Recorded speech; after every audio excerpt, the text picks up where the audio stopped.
প্রিয় দর্শক, আপনারা দেখছেন ধুলিয়ান টিভি। আমি আজফরুল ইসলাম। প্রতিদিন নেই, আজও আবার সুচিকিৎসা দিতে শোভা মহিলা মঙ্গল সমিতি অসহায় পরিবারের পাশে। আজ বৃহস্পতিবার আবার 4 অসহায় রোগীকে সুচিকিৎসা দিতে শোভা মহিলা মঙ্গল সমিতির সদস্যরা নিয়ে যান কলকাতা এনআরএস মেডিকেল কলেজ ও হাসপাতাল। এই দিন শামসারগঞ্জে 4 অসহায় রোগীকে নিয়ে যাওয়া হয়। এই স্বেচ্ছাসেবী সম্পূর্ণ ফ্রিতে পরিষেবা দিয়ে থাকেন। এই স্বেচ্ছাসেবী সংগঠনের সম্পাদক রাজেশ মহালদার কি বলেন, চলুন শুনে নিন।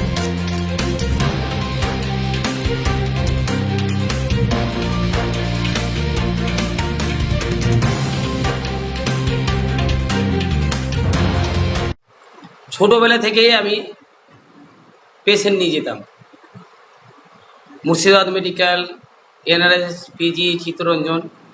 কিন্তু আমার চেয়ে গরিব মা বোনেদের কান্না কেউ দেখেনি। মানে এই যে হসপিটালে মানুষ সুচিকিৎসার জন্য যাচ্ছে, কিছু বুঝতে পারছে না, ঘুরে চলে আসছে, রিটার্ন চলে আসছে, তাদের কান্না, রক্তর জন্য কান্না, রক্ত পাচ্ছে না, মা বোনেরা মারা যাচ্ছে। এই যে দৃশ্যগুলো আমি ছোট থেকে পেশেন্ট নিয়ে গিয়ে দেখেছি, বুঝলেন।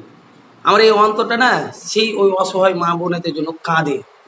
আমি সেই সময় থেকে শপথ নিয়েছিলাম, প্রতিজ্ঞা করেছিলাম, যদি আমি এই মা বোনেদের সেবা করতে পারি কিছুটা, তাহলে আমি নিজেকে ধন্য মনে করব। সেই প্রচেষ্টা চালিয়ে যাচ্ছি যেন সেই গরিব মা বোনেরা ওই হসপিটালে গিয়ে না কাঁদে। একটা এমার্জেন্সি চিনে না, সেই এমার্জেন্সি জায়গাটা আমরা চিনিয়ে দিতে পারি। একটা রিপোর্ট করাতে হবে, সেই রিপোর্টের জায়গাটা যেন আমি চিনিয়ে দিতে পারি। সে রক্ত দরকার, রক্তর জন্য যেন না মারা যায়, সে রক্তটা আমরা সঠিকভাবে পৌঁছে দিতে পারি।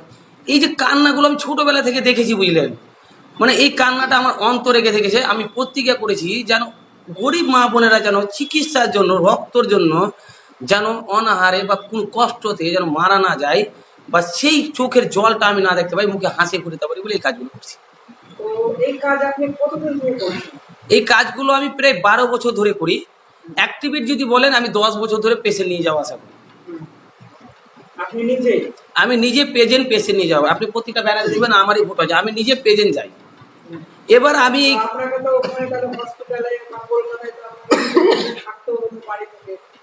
আমি 10 বছর ধরে, আমার মা যে জন্মদাতা, আমার মা ভালো করে গ্রামবাসী মানুষরাও বলতে পারবে, আমি 10 বছর ধরে 12 মাসে 1 বছর হয়, 12 মাসের মধ্যে 11 মাস আমি কলকাতা হসপিটালে মানুষের সেবা করার জন্য পড়ে থাকতাম। এনার কেউ নাই, 10 দিন 15 দিন থেকে যেতাম। ওনার কেউ নাই, 15 দিন 20 দিন থেকে যেতাম। ওনার কেউ নেই, 1 মাস থেকে যেতাম। নিজের সব কিছু ত্যাগ করে মানুষের সেবা করার জন্য পড়ে থাকতাম। তবুও আমার মনের আত্মাটা শান্তি পারতো না। কারণ আমি কতজনের পারবো, 1 জন 2 জন 4 জন, আর হসপিটালে হাজার হাজারো মা বোনেরা কাঁদে। এবং অনেক গরিব মা বোনেরা চিনে না কলকাতা কোন জায়গায়, মুর্শিদাবাদ মেডিকেল চিনে না, বা চিনতে গেলেও বলতে পারে না ডাক্তারের সাথে কথা, বা সেই যে কথাগুলো বলবে সেরকম লোকও তার কাছে নাই যে সে চিনিয়ে দিবে। আর ওই চীনার লোকের কারা আছে, দালাল, যারা লাখ লাখ টাকা ওই গরিব মা বোনেদের সামান্য ফ্রিজ ডিপার্টমেন্টেরগুলো দালালেরা খেয়ে নিচ্ছে। তো আমি ওই কষ্টগুলো দেখেছি দাদা, বুঝলেন।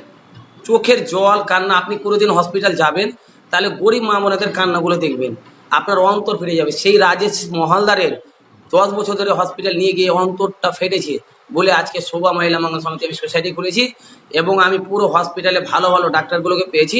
হাজার হাজার মানুষকে নিয়ে গিয়ে হাসি মুখ ফোটাচ্ছি, কান্নাটাকে বন্ধ করছি। তো এই যে হসপিটালের দালাল চক্র, এই দালাল চক্রের বিরুদ্ধে মূলত কি মানে আপনারা এই সোসাইটিটা করার মানে অন্যতম একটা একদম সঠিক প্রশ্নটা করেছেন আমার কাছে। আমি এই সোসাইটিটা করেছি একমাত্র ভারতবর্ষ থেকে দালাল মুছে দেওয়ার জন্য। যেন গরিব মা বোনেরা সরকারের ফ্যাসিলিটি, গভর্নমেন্ট, কেন্দ্র সরকার, রাজ্য সরকারের সঠিক যেন যে গরিব মা বোনের জন্য রেখেছে সেটা যেন সঠিকভাবে পায়। এবং আমরা সেই উদ্যোগে নিয়ে এই সংস্থাটা খুলেছি, যেন হসপিটালে, রক্ত ব্লাড ব্যাংকে বা বিভিন্ন জায়গায় যেন তারা সুব্যবস্থাটা পায়, যেন দালালের হাতে না পড়ে। তাই জন্য আমি শোভা মহিলা মঙ্গল সমিতি সংস্থাটা করেছি। আমার নাম রাজেশ মহালদার, আমি শোভা মহিলা মঙ্গল সমিতির সেক্রেটারি। অভিনন্দন ক্যাটারার অতিথি আপ্যায়নে এক অদ্বিতীয় প্রতিষ্ঠান। দায়িত্ব দিন, বিশ্রাম নিন। যে কোনো অনুষ্ঠানে বিরিয়ানি সহ ফ্রাইড রাইস, নানপুরি, লুচি, রাধা বল্লভী, আপনার পছন্দের মেনু রান্না ও পরিবেশনের জন্য আজই যোগাযোগ করুন। Proprietor Shahabuddin Alam, Azadnagar, Aurangabad, Murshidabad. Mobile number 8436294597। 9064685923। Contract basis খাবার সরবরাহ করা হয়।